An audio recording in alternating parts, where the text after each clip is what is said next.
Thank you very much. Our final witness is also using an assumed name, and again we ask our friends in the media to respect the need for her to protect her family. And we finally call on Nayirah to testify. Mr. Chairman and members of the committee, my name is Nayirah, and I just came out of Kuwait.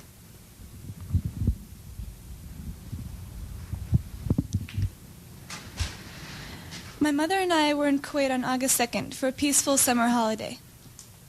My older sister had a baby on July 29th, and we wanted to spend some time in Kuwait with her. I only pray that none of my 10th grade classmates had a summer vacation like I did. I may have wished sometime that I could be an adult, that I could grow up quickly. What I saw happen to the children of Kuwait and to my country has changed my life forever. It has changed the life of all Kuwaitis, young and old. We are children no more. My sister, with my 5-day-old nephew, traveled across the desert to safety. There was no milk available for the baby in Kuwait. They barely escaped when their car was stuck in the desert sand, and help came from Saudi Arabia.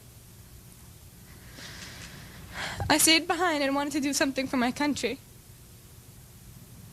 The second week after an invasion, I volunteered at the Al-Adan hospital with 12 other women who wanted to help as well. I was the youngest volunteer.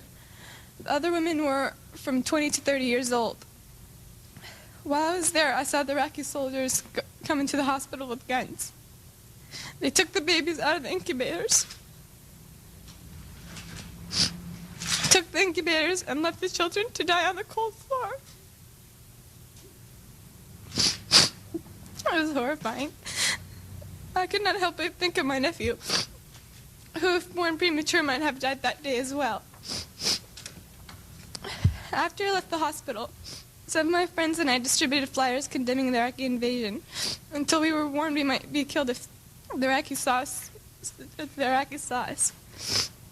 The Iraqis have destroyed everything in Kuwait.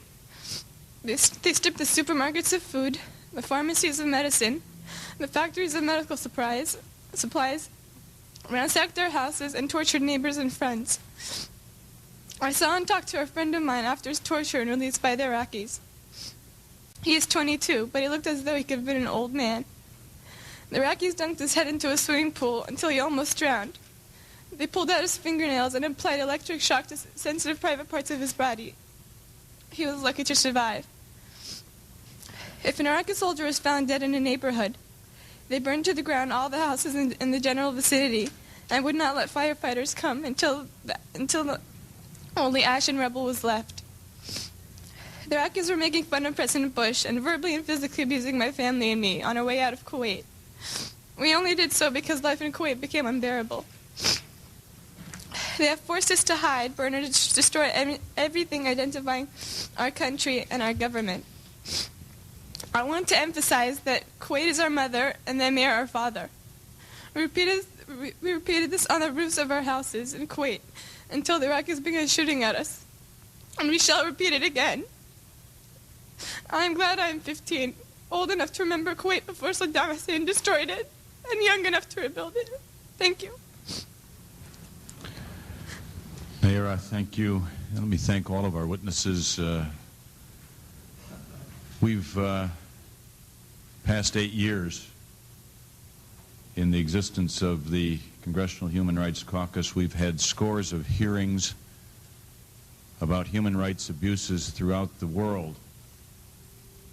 And I know my co-chairman, Tom Lantos, will join me in telling you that we have never heard, in all this time, in all circumstances, a record of inhumanity and brutality and sadism as the ones that the witnesses have given us today.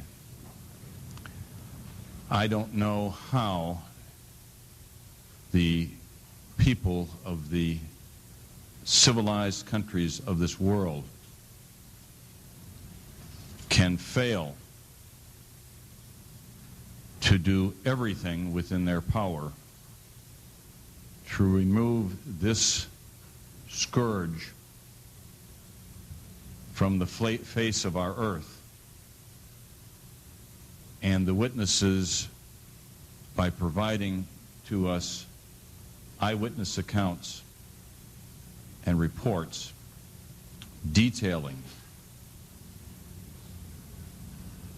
the conduct of the Iraqi soldiers under the command of Saddam Hussein, have done a great service to their country and to ours and to all countries of the world,